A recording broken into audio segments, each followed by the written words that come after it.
Greetings, friends around the world. This is Dr. Bob Thiel for the Bible News Prophecy Channel. I'd like to talk about Fatima, Pope Francis, and what's going on. Fatima, what's that? Fatima is a town in Portugal. Back on May 13th, 1917, three young shepherd children claimed to see a lady. This lady showed up once a month on the 13th. Most months, there was one month that there was some kind of delay, until October of 13th of 1917. And what was interesting about this is that thousands started to come. It was estimated something like 70,000 people actually came to see this thing the last time, which is October 13th, 1917. And supposedly a miracle occurred in the sky, which they called the miracle of the sun. You say, so what? It's 100 years ago. Who cares? Well, a lot of people care. Back in 2011, my wife Joyce and I visited Fatima, Portugal. Now, my wife was not raised Roman Catholic, so she didn't know anything about Fatima, but I had been raised Roman Catholic and I had an idea about it. And we get there, and this place reminded us of a miniature Vatican City. Now, we've been to Vatican City a few times. It was large, and there were lots of people, and they're all there because of this female apparition that showed up in 1917. Now, this apparition, by the way, never claimed it was Jesus' mother, Mary. But today, when I was reading some more information about it, they said it was Mary who showed up or something along that line. But actually, the thing that showed up just called itself the Lady. And why has this got anything to do with this year or what's going on? Well, it was announced this week that Pope Francis is going to go to Fatima, Portugal on May 12th and May 13th of this particular year. He's going to meet with the President of Portugal. On one day, he's going to meet the Portuguese Prime Minister on the other day in order to, I guess, get in their good graces and push his version of Fatima. But what's Fatima got to do with Pope Francis? Well, Pope Francis did some things different than some of the other popes did.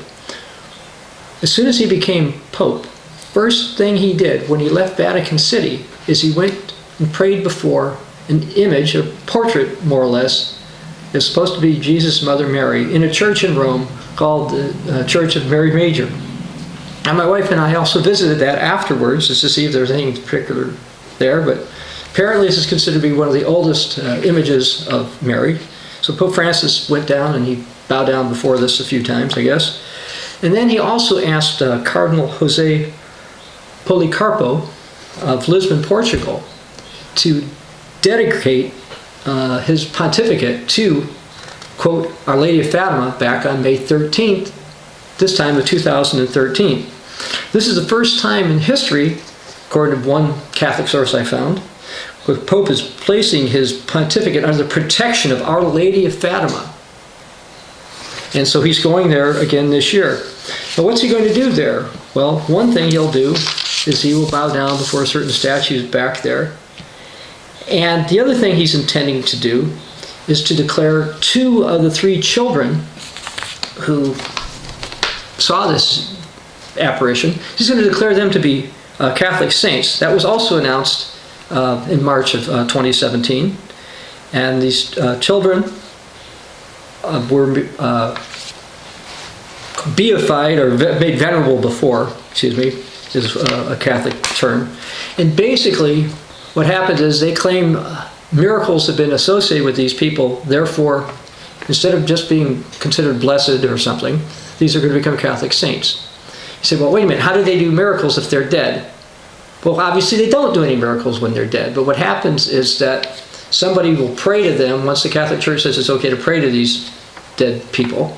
And if somebody has some kind of a miracle, usually an unexpected healing of some medical condition, and they said, well, I had this problem and then I prayed to one of these kids of Portugal, let's say Francisco or his sister Jacinta, and then it went away. Vatican investigates that and says, okay, that sounds fine, and they decide if they want to do this. And that's how they decide, by the way, to make somebody a saint. That's one of their most important criteria these days, although sometimes they skip it. And then there was another woman associated. There were 3 children. The other one's called Lucia, and she was made. They started looking into whether or not to make her a Catholic saint back in 2008, but haven't done so yet. You say, so what? What's this got to do with anything? What's this got to do with, some of you may recall that years ago, when the United States had looked like it may go into Syria in order to deal with allegations of chemical weapons exposure, Pope Francis held a vigil to Mary. And after this particular vigil, the United States ended up not attacking. Now, the Islamic State rose up because of this, but partially because of U.S. actions or inactions. But anyway, then a month or so later, he went over, he had the statue, supposedly of the image that showed up, come to Rome, and he had some things that he did over there. Now, the statue that they have come up looks a lot like this particular statue right here. Now, this is commonly what people think showed up in Fatima. As a matter of fact, this is actually the statue that's in the Fatima Chapel, which looks like this. But that's not what showed up. What actually showed up was this. You see, what do you mean? How do you know that's what showed up? Well, the 3 children we talked about, Lucinta, Lucia, and Francisco, all described the lady that showed up as being about a meter or a yard tall and wearing a short skirt. And you say, you're just making this stuff up. No, I'm not. This is, the Vatican sent people out to investigate this back in 1917, and that's what the priests wrote down. So I'm just reporting what Catholic priests said. You say, so, okay, so what? Why pay any attention to this? Well, what happened was, sometime after these visions, Lucia, who lived longer than the other children, basically said that the apparition said this, that, and the other thing. And some people believe that this apparition predicted the end of World War I, predicted World War II, predicted various other things. So people have said, maybe there's some important message associated with Fatima that we need to pay attention to. Well, the problem is, what showed up was not Jesus' mother Mary, who's dead, and the messages that were given were not scriptural. She told a little child, for example, to cause herself suffering. And so you seem to intentionally cause herself pain. Somebody thinks Jesus' mother is going to come and tell children to inflict themselves with pain to suffer for sinners, is what they called that. We suffer for our own sins, and we do suffer from sins of others, but we don't intentionally inflict pain upon ourselves for sinners. That's certainly not biblical. I believe that's totally satanic. During the time of the end, Catholic prophecy foretells a leader rising up. Now, this leader, who is frequently called the great monarch in Catholic prophecy, basically seems to be the same person that the Bible warns about as the beast of Revelation, as well as the king of the north. And this particular leader supposedly is going to be able to take over the world partially, and this is according to Catholic prophecy, because some type of Marian apparitions or whatever are going to be with him. Say, okay, so, well, Fatima is considered to be one of the biggest, if not the biggest, Marian apparition in the last 100 years or more. And I don't believe any place on earth has got a shrine quite as big. Now, there's one in Medjugorje that's sort of big too, but the Vatican hasn't accepted that one because some of the messages that were said were so diametrically opposed to what the Church of Rome teaches, they haven't really pushed that one. Some believe that there's secret messages associated with Fatima, and that unless the world is consecrated to the Sacred Heart of Mary, or the Immaculate Heart of Mary is what they call it, unless Russia is specifically consecrated to that, we will not have world peace, but World War III will begin. Pope Francis didn't quite consecrate Russia to the Immaculate Heart, but he did try to do this with the world back in 2013. Say, well, that's just all got to do with Catholic prophecy. What's it got to do with the Bible? If you've got your Bibles, you might want to follow along. I'm going to read from Isaiah chapter 47. I'm going to read from the Douay-Rheims translation of the Bible, which is a Roman Catholic translation, lest anybody think that I've made up a translation the Catholics wouldn't accept. It starts off, Isaiah 47, starting verse 1. Come down, sit in the dust, O virgin daughter of Babylon, sit on the ground. There is no throne for the daughter of the Chaldeans. You shall no longer be called delicate and tender. So we see something here called the virgin, the daughter of Babylon. In the New Testament, we hear about some type of Babylon as well. And of course, everybody realizes that within the Church of Rome, Mary is usually called the Virgin. And thou, in verse 5, it says, sit thou silent, and get thee into the darkness, O daughter of the Chaldeans, for you shall no longer be called the lady of the kingdoms. A couple of comments about that. The Chaldeans had rituals in their worship. And by the way, one of the titles that Roman Catholics use of their version of Mary is the Lady of the Kingdoms. Now I'd like to cut down to verse 7. It says, you thought, I shall be a queen forever. Verse 8. I am the only one that matters. I shall never be widowed, never know bereavement. Yet both of these shall befall you suddenly in one day. Bereavement and widowhood shall suddenly befall you. So, okay, that's a prophecy from the Old Testament. What's it got to do with the New Testament? Well, let's go down to Revelation. Revelation chapter 17, verse 1. Again, I'm reading from the Douay-Rheims Bible. Come, I will show you the condemnation of the great harlot who sits on many waters. Now I'd like to go to 18th chapter, verse 7. As much as she has glorified herself and lived in delicacy, so much torment and sorrow give you to her, because she said in her heart, I sit as a queen and am no widow, and sorrow I shall not see. Therefore her plagues come upon her one day, death, mourning, famine, and she shall be burnt with fire, because God is strong, who shall judge her. So we have warnings in the Bible that something that's going to claim to be some kind of a lady is actually something that God is condemning. Now what's this got to do with Fatima? Well, it's got quite a bit to do with Fatima.